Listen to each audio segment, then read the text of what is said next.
So Samson lunch, we were there. The time was stopped. Go away.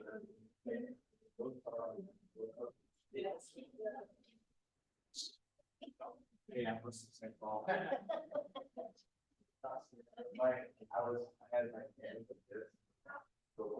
All right, good morning, six. How are we all feeling after the first day of the week so far? Hopefully pretty good still. If you notice, the sauna and everything is set up and rolling for you. So for those who have signed up and want to do that, once you are done, we do the sauna. We got 2 cold tubs. We even have a shower head on the hose. So if you want to do the real cold experience, you can hose yourself down and just stand out on the cold too as we go through. So you get the full experience today. So we'll have that available for you here after as we go. With the strength, just give you a little preview of how we're going to approach today is talking specifically about how you can change the position of a movement to target it in a different way. What I mean by that is, for example, like we're going to be doing lunges, but I'm going to essentially adjust your stance partway through the lunges of how you can make a lunge more for your quads, or if you want to make it more of a hamstring and glute movement as you go through. And you do that same thing as we're going to work through on push-ups and even work on the variations you can do to pull-up. I'm showing you like, yeah, I can say do a lunge, but if you're like, hey, I need to work more my glutes, my hamstrings, or my quads, we can adjust these movements to be more specific as you go through. It's more than just doing a lunge. Same thing as squat. Front squat and back squat will target differently as you go through. So that position can be a key part as you go through a movement. So we're going to kind of focus on that, on the strength. We're going to play with that a little bit here as we get a little bit into the Fit Classic piece about how similar movements it may seem, but you can very much make it functionally different as we move a little bit of how we want to use your muscles in it. So this is what we're going to be doing and our focus as we go through in the day. In the warm-up, I'm going to walk you through this together here. We're going to really try loosening up because you're going to have lunges. So we're going to try opening up through your hips, especially from the squats yesterday, and opening up kind of through your pecs and shoulders. So I know we did some of the floor press yesterday also. So first one, all I want us to do together is just 5 sides of a walk-in hip over. So we're just going to try loosen up a little bit, hit that flank, lift it up, try to get that back hip fully extend. If you can, just give yourself like a long second there as you can go through. So you might feel it more through the back hip or through that upper inner thigh on the front leg. Let's do that about like a second each side. Try to see if you can keep that back leg extended. That's going to add a little more of a stretch through the back hip and add a little more as it stretch honestly through the front as you go through. Just 5 aside. You know, play with a little bit. If you want to lean into a little more, imagine kind of driving the hips more down towards the floor too. That's going to kind of force that stretch a little more if you need it. So you're going to do 5 aside there. And once you finish that, you're going to stay on the floor here. And we're going to do a little more through the hips, but also through your shoulders. You're going to do this rotation in your squat. So first part is this is going to be a little test here showing your hip mobility. A, can you keep your feet flat and just go into the bottom part of your squat where it's not like a tense squat, but it's a relaxed position. Now from here, try and do the rotation. I like to put my hands in the middle, and then I'm trying to open up to one side, and I'll kind of lightly push against this inner thigh to help rotate farther. And then bring it down, and then I'm going to rotate as far as I can to the other side. I want you to go through 5 aside on this rotation. So first thing about A, find a squat position. If you can, just kind of sit in that bottom. Think like feet flat. And then from there, big rotation. Try to open up all the way through the shoulder. Back down to the center. Try to open up all the way to the shoulder. Just going to go through 5 aside of this. Once we finish this, what we're going to do is we're going to head into a piece of cardio. We're going to go for a minute here. Just kind of let's get a little bit of heart rate up, get the blood flowing a little more for you here. This does not apply to what you're doing later for cardio or anything. There's not even going to be cardio later. So make your way. Air runners, we got bikes, I can pull my rowers. It's just to get 1 minute, get the heart rate up, get you moving here.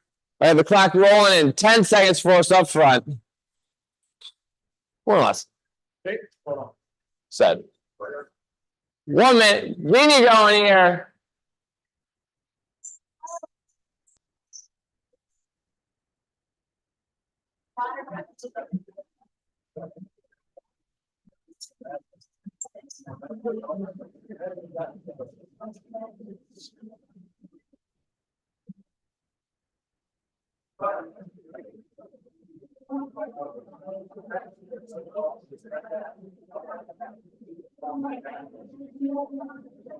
Good. 30 more seconds.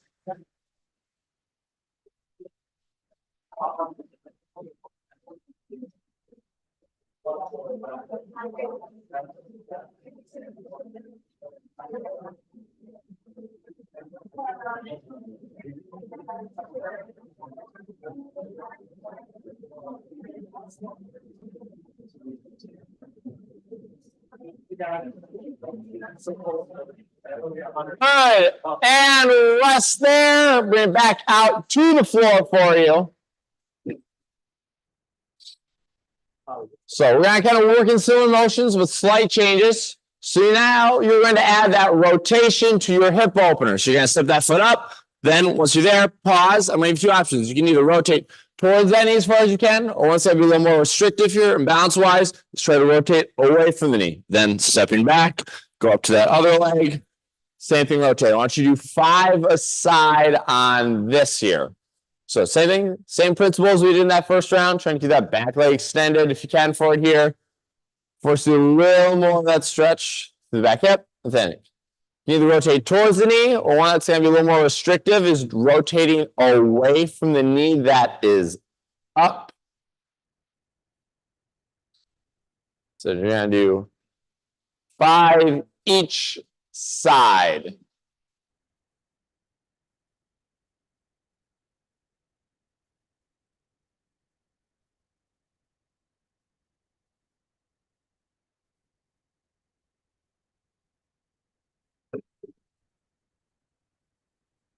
Good. So as you're waiting to finish this out, the next one is said a little more through the hips is going to be this good morning to squat. So when I get my squat stance, put my hands by the head, kind of pull the back flat. I'm going to do a good morning. So slightest bend of my knees, hinge as far as I can, maintain that flat back. Then from there, I'm going to try dropping upright with the torso and then try and drop down into a squat. So hamstring, big stretch. Then from there, trying to work through the hips. So we're going to go through 5 of those. So light bend, make it pretty strict in the area of, okay, I'm pushing my hips back. Big stretch. This is more my restricted by my hamstring mobility.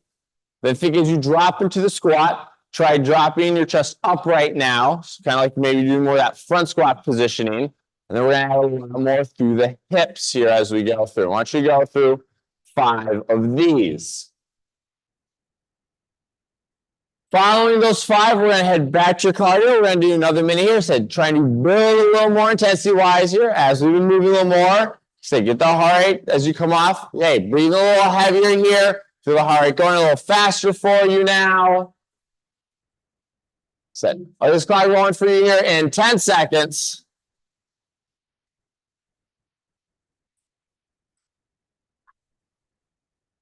All right, another minute here.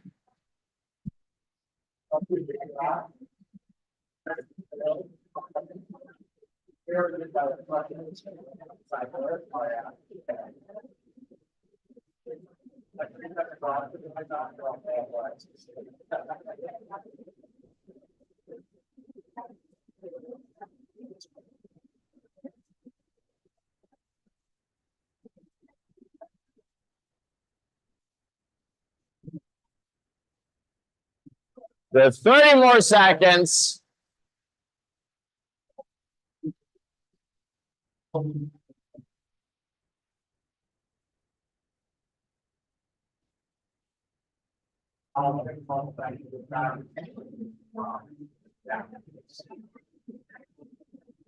Fastest minute in the West. I said fastest minute in the West.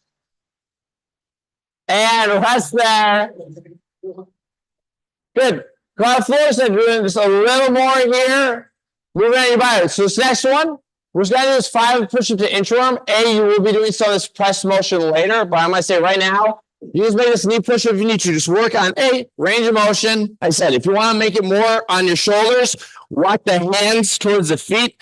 Try and focus more on your calves and hamstrings and moving them. Try to walk the legs up towards your hands on this. The same thing, you can target a little different depending on which one you move. So I want you to do 5 here of a push-up to inchworm. I said you can either walk the hands towards the feet, get a little more of the shoulders going, or walk more of the feet towards the hands to get a little more thought through the hamstring and the calf. So that push-up, make a knee push-up as you need. I just want you to warm it up, just work through that range of motion right now here. So use it as you need with it.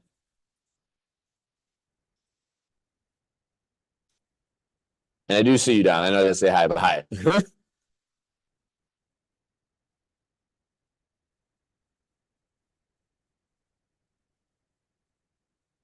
So use that push-up just to warm up with it here. We very much got more that will be intensity-wise later.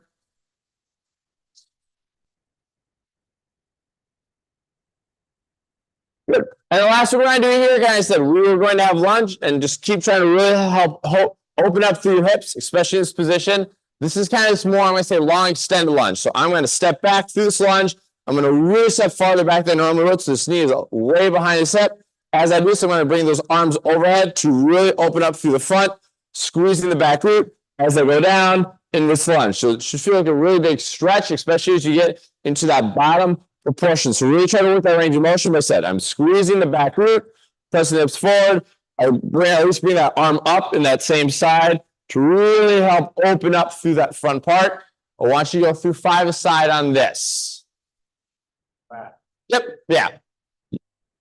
You can do 4. I just find it a little easier to step back into it because it's really awkward to try stepping from that far of a lunge for the position wise. But there you go, Pat. Hips a nice big range of motion on it. So really opening up here through this lunge position.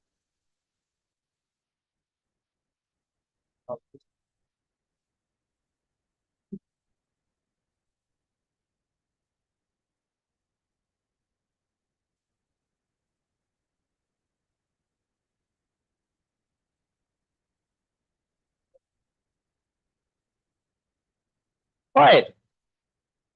Very good. So we'll keep warming up a little bit, but we're going to do this by kind of practicing our movements.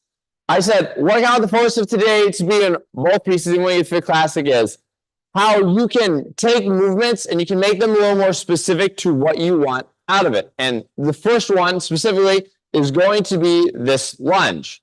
So we're going to have 2 different, I'm going to say, positions to your lunge. Your first one we're going to have is going to be very quad dominant. So you're going to start with 6 of what I'm going to say an upright stance on a lunge. And I realized I didn't put lunge up there, I just said upright. So that's why it doesn't make sense. So I'm going to get my set position, but instead of being this kind of normal where my knee is slightly behind my hip, I'm going to get a lot more crowded with my feet. So when I go down, it's going to be a lot more of that knee kind of directly underneath my hip. What this does is keeping more of the tension through my quad as it gets to stretch, but this isn't creating much tension through my hamstring glute. This allows me, so when I go through this, it's going to be a lot more just focus solely through my quad on the motion. I'm going to do 6 in a row on my left leg, and then I'm going to switch my stance. I'm going to now step farther back. So now this knee is going to be, I want to say, definitely behind my hip, maybe an inch or 2. I'm going to add a slight lean forward, still bracing my torso. Now when I do this, now this adds more of a stretch through my hamstring and glute. So even though I'm technically doing the lunge for both of these positions, this should feel different, especially once you start to load this heavy, that you'll notice like, my quad is what's being my limiter here. And once you get to here, same thing, it's going to become more of your hamstring and glute. So I want to practice right now, just body weight. So everybody get your left foot in front off the bat first. And as I said, I want it to your back leg when you go down. It's pretty much like that knee's kind of like directly under my hip. If you notice, if I was upright, it's pretty much up and down. And you notice that knee's going to be pretty close to going past my toe. That's totally fine because my foot is flat on the ground. I'm still in a good position gripping. I'm not going up on my toe. It's just giving me a range of motion. I want you to try 6 in a row of this lunge. And then right when you finish it, you're going to step farther back with that back leg, add a slight forward hinge. So when I go down, that knee is well behind that hip. And I have that forward lean with my torso. So you should feel more now than through your hamstring and your glutes. So first one, you should feel like that knee is like right below your hip, not pulled behind it. And then in the second variation, you're going to step behind farther. Like, yep, if I look at it from the side, I'm like, yep, that knee is like 2-3 inches plus behind my hip. And I add that forward lean. You're going to do all one side, and I want you to try all the other side with it. Listen, these should feel functionally different. Similar, but different in how you said it's, especially once you load, what's becoming the main muscle group working for you. So 6-1, and then stay on the same side, you go 6 of the other.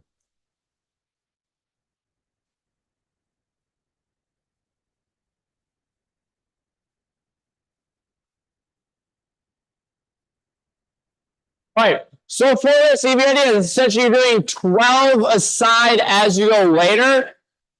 You're going to be going here for 4 rounds later. So I'm just going to give you a moment now to just load this activity. We'll do each piece at a time. You're going to be doing about 4 sets of these as we go later. So I want you to kind of think of that you're essentially loading for 12 aside of a lunge. Because you have to do 12 in a row, one leg, into 12 in a row. Because then you're doing 6 aside into 6 aside. I would say do it at the side for it here as we go through, especially for the hinge one, because you won't be able to be as upright in that positioning.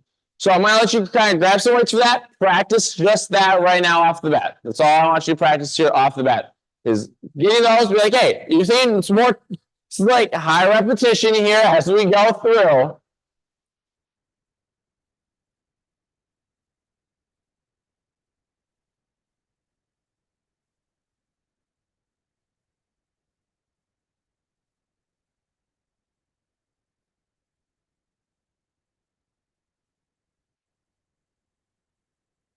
Just practice a couple reps. As I said, you should notice that difference between that more narrow upright stance to that wider and kind of forward lean to that hamstring glute. This should feel functionally different. As we finish that, then what we're going to do for the next one is, I know we did some on the floor press yesterday, don't get me wrong. This is going to get a little more of the pecs involved here, being in the push-up. But this applies exactly to if you did a bench that I can do my normal push-up, and that's going to be that kind of more marriage between my pecs and my traps as we go through. I can make this a lot more specific to what muscle group I want, depending on how I go through.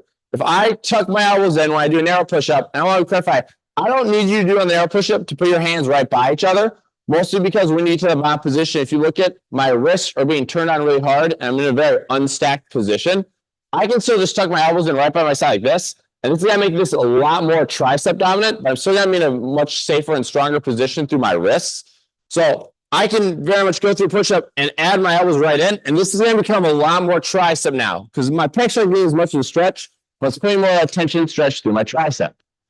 I can then also make it a lot more of a pec that if I move the hands wider, but I'm still keeping that shoulder tucked in, now I'm getting a lot more stretch here through my pecs in that bottom range of motion because it's pulling wider through it. So now this is going to become a lot more limited by my pec strength than it is going to be anything else. And then if you do your regular one, where it should be a little in between of not tucked in, but all the way out, I can now get probably the most efficient use of using both of them at the same time. So we're going to do a little mini practice round of all of these as we go through. I want to start with the narrow one because this is generally the hardest one for everyone to do. So we're going to just try 3 here to start of a narrow push-up. Do this from your knee if you need to, but I want you to imagine elbows tucked by your side, hands right underneath. Do a knee one if you need to, core tight. But the thing, elbows should be right by your side. As you go down, you should feel your elbows essentially like rub right by your side. Now, for your wide, this is a little trigger one. Take the hands and just slide them out straight to the side. So like your hands should be much wider than your shoulder. I'm still wrapping my shoulder blades back. I still want you to try getting that range of motion because that's the key is as you get to the bottom position, you're going to feel a lot more pull through your pecs. And then now go to your regular push-up position, I'd say, where the elbows are slightly wider than the side. You should feel a little more, stronger in the position. It's probably a little better position stacked, but also you're getting a little more add of the tricep and the pecs, not just one or the other. All right, perfect. Final one we're going to go through on you here, and this is the one that we might have to prep some stuff, is going to be to pull up into a chin-up. Said, still working on pull motion, very functionally as we go above. If Pat wants to be our demo guy, if he wants. Okay. So very good pull, but said, target's a little different. Generally, as you go through the pull-up, especially if you want to do a wider grip, this goes a lot more through my lat on my leverage. It's going wide as we're squeezing through the outside to pull me up through my lats. Once you rotate to more of a narrow, through here, it's going to use a lot more of my bicep being added to the motion because it's more in this rotated position, kind of like you turn your palms up and you do a bicep curl. It's a lot more in the bicep tendon as you go through, which is why you can also feel a little easier if this is hard, because it's generally easier to leverage into your bicep for a lot of people, and the angle is closer for you. That's why this can be easier for more people than when you go into a pull-up grip. So what I want you to do this is it will be 5 of a pull-up into 5 of a chin-up. In fact, the chin up we said generally for some people can be an easier position. So you're thinking the ability to maybe go through 10 of these or do 5, take a quick break and go to 5 of the other. I'd like you to try like 2 and 2 right now to get a picture of that.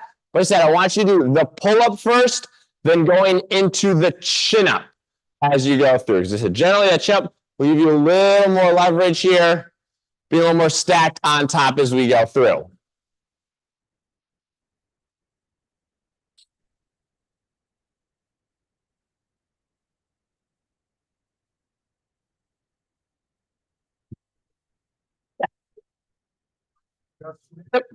Feels like my hands like kind of like turn outwards a little bit when you're pushing, or do you want to keep them real like? So I would say it's okay to have a little bit as long as you feel you can still keep that tension. Because I know what you mean. Because you think if you're trying to rotate your shoulders in place, it instinctively does that. That's okay. Think of it kind of like when you do a chest press, you kind of break the bar.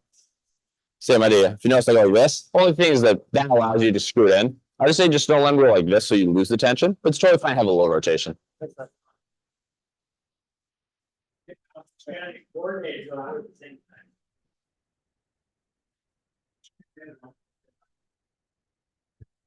Good. So I did this prep here. Give you an idea how it's gonna work. I'm gonna give you 14 minutes here to work on this strength. And generally I'm looking at you getting 4 rounds. So you get the idea that's about 330, 430 to do a round as we go through. The big thing is I want you very much like on the push-ups and the pull-ups, keeping these in a strict position. Like, hey, in the push-up, even if it's a knee push-up, be strict and really focus on where am I feeling this movement? I want you to be able to be like, hey, the narrow push-up is my tricep, the wide push-up is my pecs. I have that marriage of both of them, the regular push-up. Same thing, my upright lunge feels different than my long stance. My quads versus my hamstring glutes. Same thing on the pull-up. You'll notice that this may feel a little more through the lat. And when you go through the chest, maybe a little more through the middle back and a lot more through the bicep as we go through. So I want you to be able to go through these and specifically be like, yeah, I can feel the different areas and notice which one you might feel stronger in compared to the other in position. Because you may have like, oh, you may notice I feel better in this position than this one. That's fine. I just want you to be able to tell the difference as we go through. So you're going to get 14 minutes here. So I'm looking for 4 rounds. It's generally about 1 round every 3.5 minutes here as we go through on this. If you want to start on the pull-ups, in case you're sharing with someone, I do give you that option. Otherwise, I'm going to get the clocks rolling for you here. I said we're just going to cycle 14 minutes, looking for 4 rounds here on the strength movements. I said if you want to start on the pull-ups here, you can. That is fine. Remember, it's 6.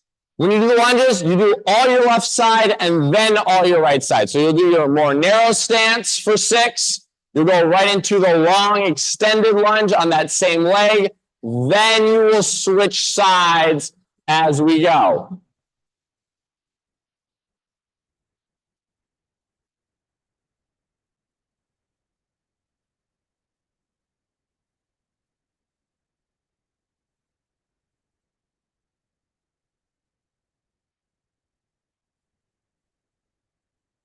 So remember that long extended, that knee should be well behind that hip as you get set up. You have the little forward torso lean. You're still bracing through that torso.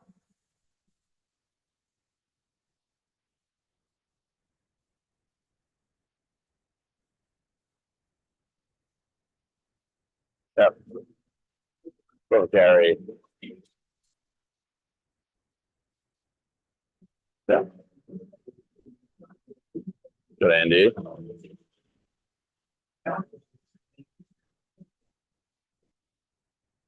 Yep. So on the other thing, I want you to step even a little farther back.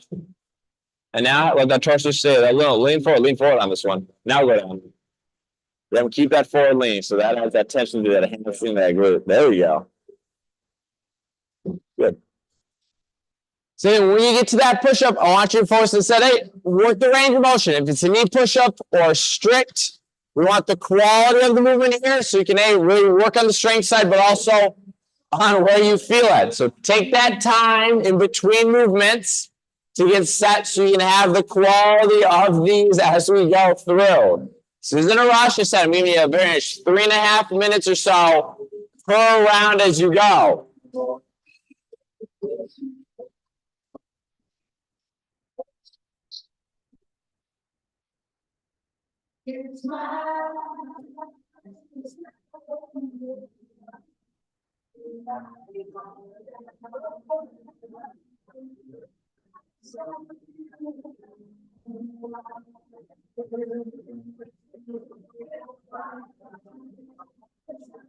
Go.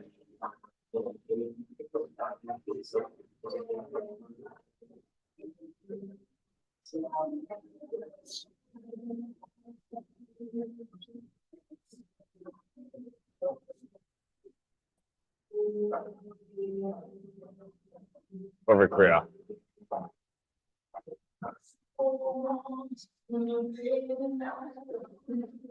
Shoulder bar again? Huh? Shoulder. I think I need to put image. I'm actually a little worried I might have a microfracture. Really? Yeah. Like if I touch my jaw to anything, oh my goodness. And I'm also being really tight right here. I haven't been rock flossing a lot, but Yeah, the point's sensitive. I mean, normally obviously you'll feel it when you push on it, but I mean, it couldn't hurt, but I was like, the pull-ups last week did not serve me well. ah! Yeah, so you always just gonna feel better. But this is a good either, so just. Does it matter even how you rotate it? Just the pressure on it. Okay, Russian spicer. Russian swings are fine. Russian swings are fine. Oh, interesting. Okay.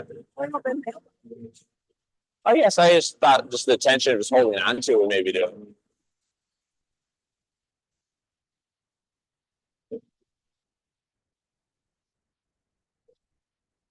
Just for a lot of you guys, need that pull up and chin. Remember, on that chin up grip, you're gonna move a lot more narrow. So imagine it's also about shoulder wrist. So when you come up, it's a nice set position that everything's straight in line with each other, just in front of my shoulder as we go through. So it's gonna be a little more of a narrow grip as you go with it. You know, a bit time-wise, that's about 4 minutes in for you here as we go through.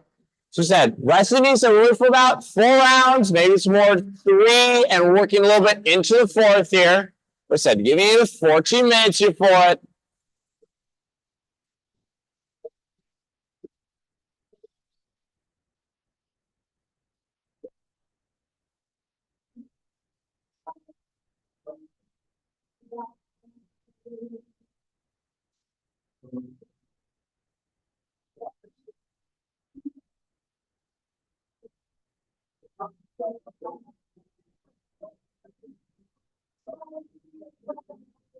Hands okay?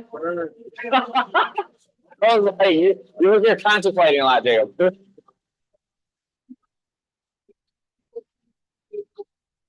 Just from today or from yesterday also? The one exercise is like you fatigue so quickly you can't come back. For me. No, I think most people agree that. Like once you do like a hard set, you're like, oh, okay. Like wall one. Oh yeah. Do a few of those.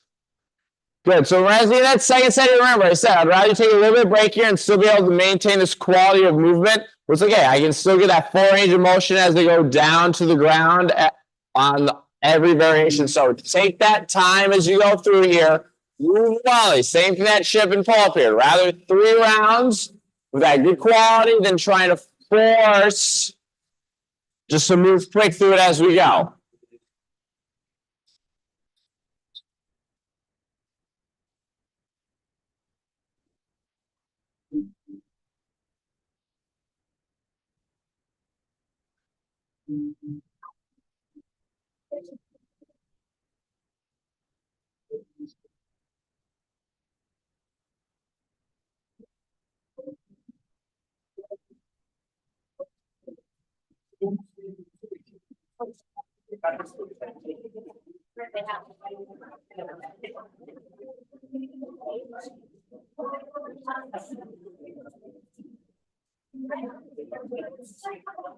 There, Jim. Woo. Those are push-ups. Those are your push-ups.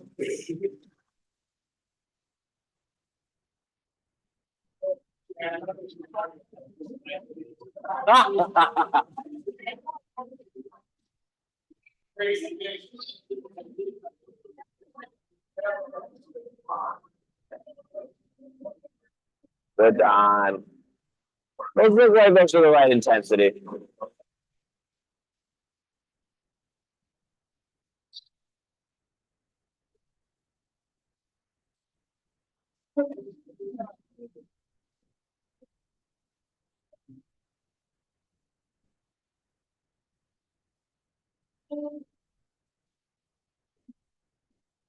So you ready? Just over a little bit over halfway on the time. Just give you an idea of how the pacing looks.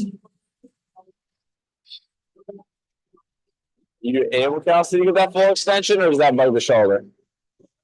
All right. Why? Right, well, this way now. This way is easier. Or is it more when you rotate in? More like on the front of my shoulder. It surprises me. That maybe be the other way. Well, I guess if you're tensing through your pec to rotate it in, so I guess that makes a little more sense than you do with it. Okay. All right. Well, I've seen if it hurts stronger. I was just curious on it as we go through on it. Good. I'm gonna try to move your hands a little wider for you, Justin. Let me give you this one. Yep, wider. Yep, outside the shoulders. Now you can squeeze a little more through here. So think more through here as you pull up on the pull up. More through your lats. Yep, more through the lats. There we go.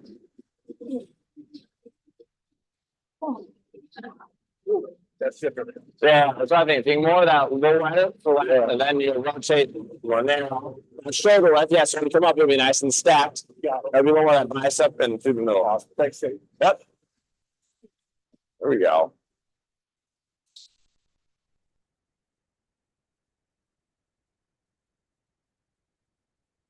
So they have plenty. So they have, I said, 5 minutes here or so as we go through. Said 3, maybe that 4.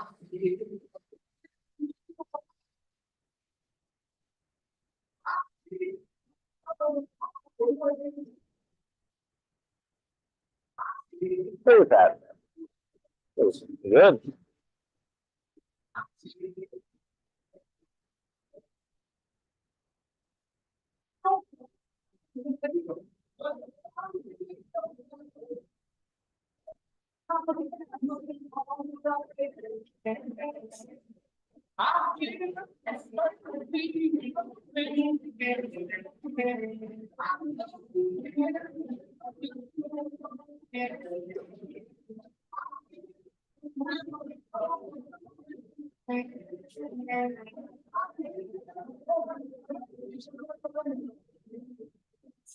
Bad.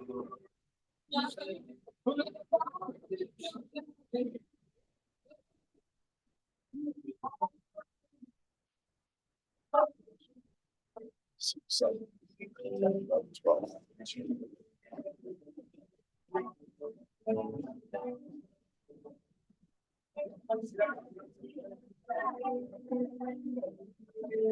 They're not easier.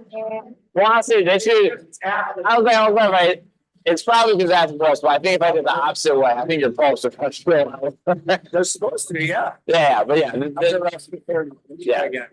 You're doing the pulse right before it doesn't help. I'd probably say.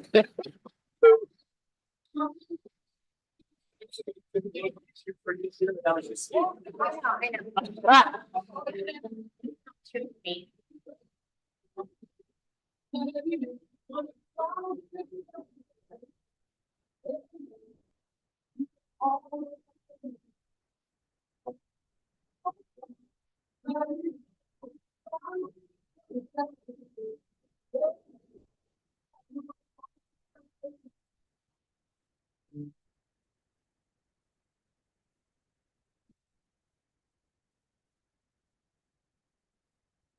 So if you get 3 minutes, you probably get about one more round in for you. About one more round in you time wise. Good for you.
Our arm is feeling bad.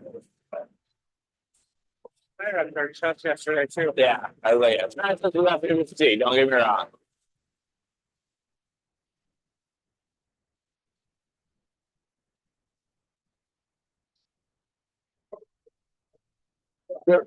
Final minute for you. Final minute.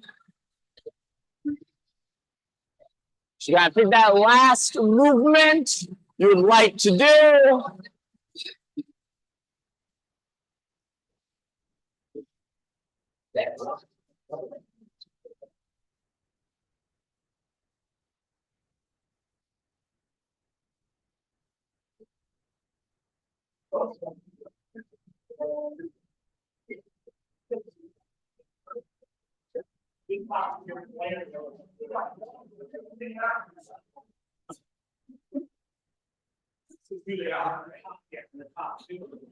You're gonna have file 15, so just worrying, finishing that last movement out here for you.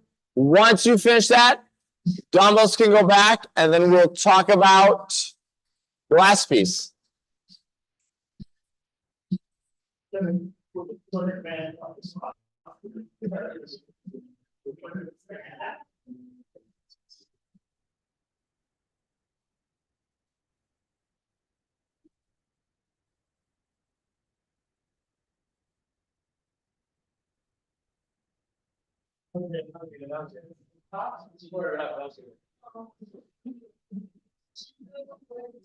What a guy. What a guy.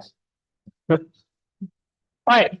So finishing there, for this last piece, we only need a kettlebell, but I want to talk about the two movements. I said, this is not really the same idea of these may seem like similar motions or what you may be doing, but should still feel different in how much you're engaging through the muscle. So we're going to be having a deadlift high pull, and we're going to be having a shoulder height or Russian kettlebell swing. And I said, I want to clarify kind of the difference in between how much you are hinging compared to squatting in these two movements. So what I mean is on the deadlift high pull, like we've talked about on your deadlift, is I'm intentionally adding a lot of bend in my knee as I press my hips back. So I'm hinging, but I'm going to bend through my knees a lot more to get down towards the floor.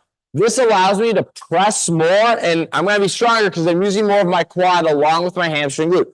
So I'm flexed more, so I can really press to snap up as I go through. So it's not exactly a strict hinge. It's a lot more flexion as we go. Compared to a shoulder height kettlebell swing, if I show you from the side, I'm going to add bend in my knee just so I can hinge properly.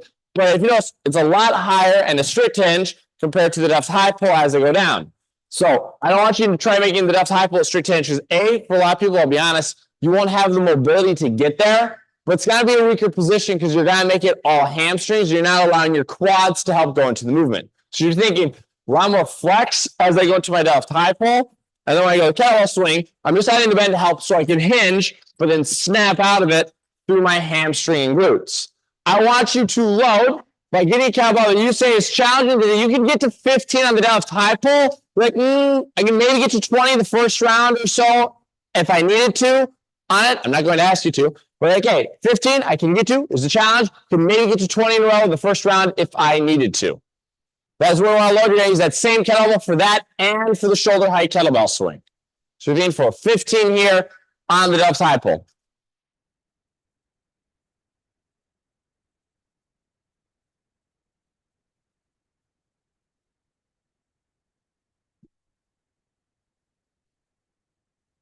How it's going to work for you here is you're going to have a 12-minute cap to do 5 rounds. You will have 15 of your deadlift high pull.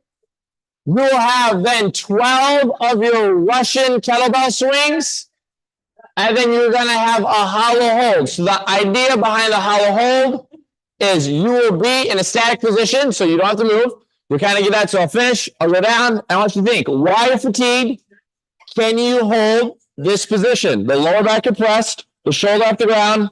This is the base start position. I can scale it as I want intensity-wise, but while you're fatigued, can you get this position? You can try focusing on the breathing part. Because, okay, this is my 30 cents of not having to move, because right when I finish, I have to go right back into my deadlift high pull again. So give you an idea, you're getting about 2 minutes and about 20 seconds or so per round you want to try it, it's done. 15 deadlift high pull into 12 of the shoulder like cow swing, right into managing that position wide fatigue in that hollow.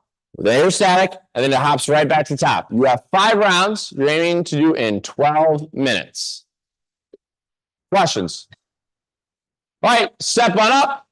And with that, we're going to get you rolling your in. 10 seconds.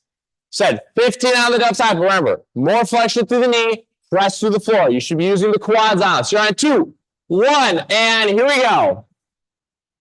Sure. And momentum. This should not feel like you're strictly pointing your arms. You press through the floor, that snaps and throws the kettlebell up here. Said using that momentum, maybe more weightlessness as you go through. It's not a strict high pull. You're using the hips to bring it up.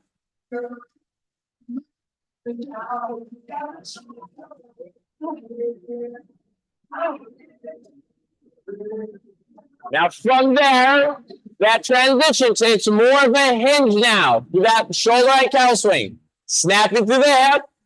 Using that hinge now to bring that weight up.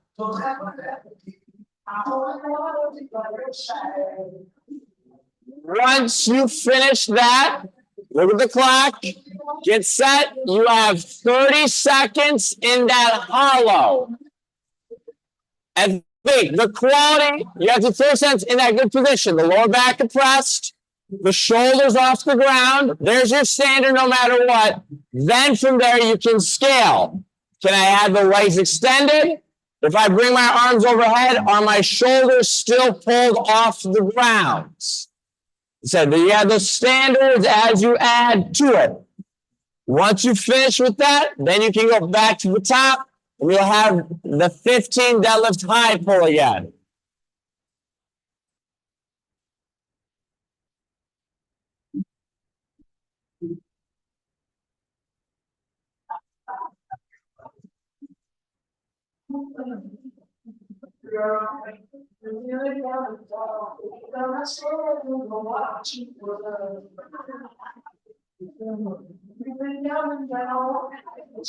Go.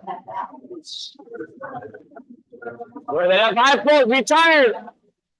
Bend in the knees, drive through the floor. I said, bend the knees here and drive through the floor here with it. I got it for a second. Don't the music. Said, drive through the floor. So don't let it become, I'm reaching for the ground. It's pulling me through my back. No, you're still pushing through legs. From there, now adjust to that hinge here for you. Adjust to that hinge. A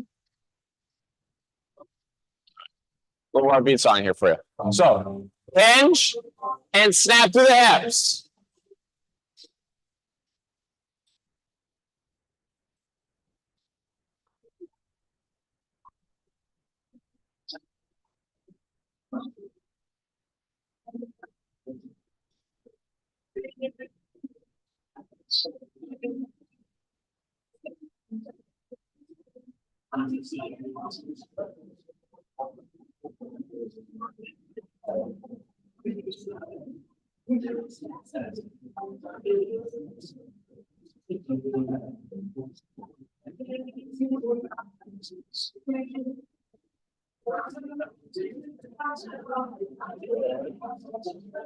So keep that position in the hollow. Find the variation you can manage. It's the quality. Then same thing. That's 2 rounds. Yeah, aim for 5.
There, one continuous motion. Don't fight it. It should come right down and come grab. Don't fight it. Don't fight it.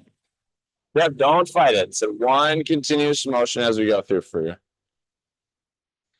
Good. So hey, we're running live in this third round. Said hollow hold position. Low basket press. Shoulders are off the ground. That's your static.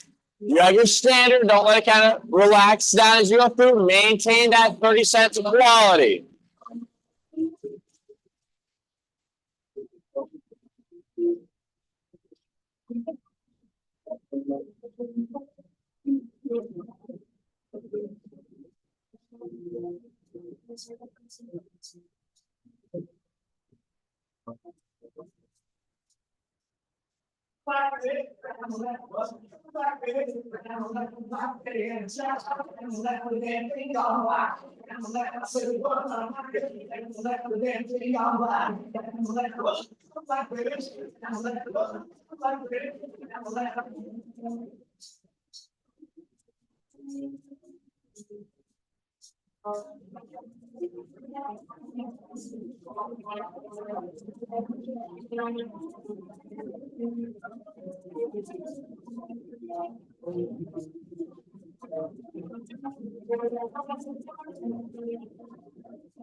You move it wide, pace wise. Now keep that pace with that quality. What should it look and feel like? Can you maintain that here with that pace?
Good. If you won't see enough further to throw, remember, maintain that back position here. As you fatigue down thigh pull, you don't start to reach. I still let my legs flex and bring me down and press me up. Same thing in that kettlebell swing.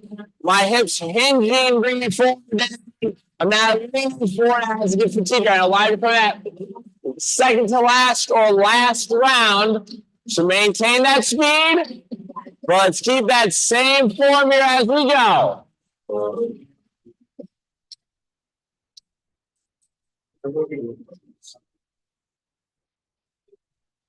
To Justin.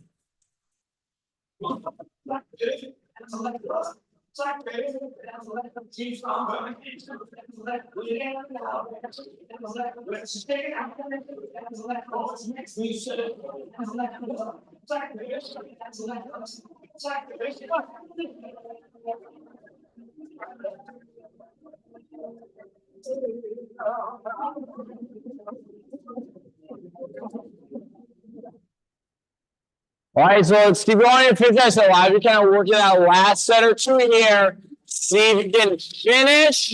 Same quality here. You maintain that hollow position once you get it, so finish out. We same movement pattern here as we go on that kettlebell swing and deadlift high pull.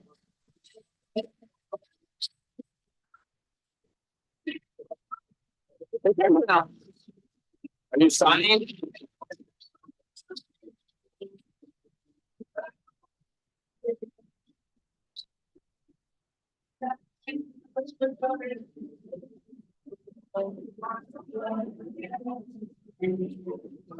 I'm putting in that final position or two. Good, Jeff. Yes.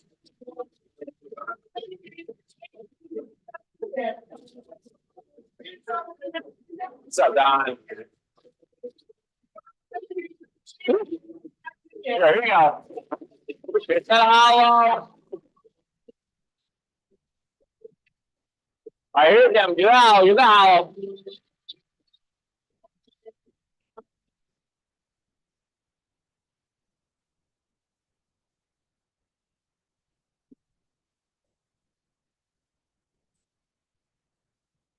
All right, here's him. Good position. Good position. 30 more seconds. Here we go.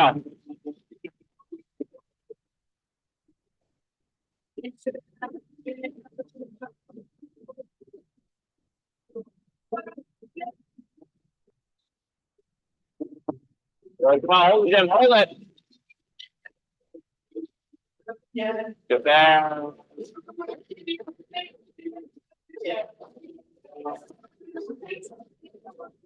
And very good 6. He said, I'll go check on the sign real quick to make sure it's still going and hot and cooking for you. He said, remember, for those doing it, we do have some rules up front. A, we have the hose outside the shower head. Please rinse yourself off before you go in the sauna or tub. We do have a little foot bucket too.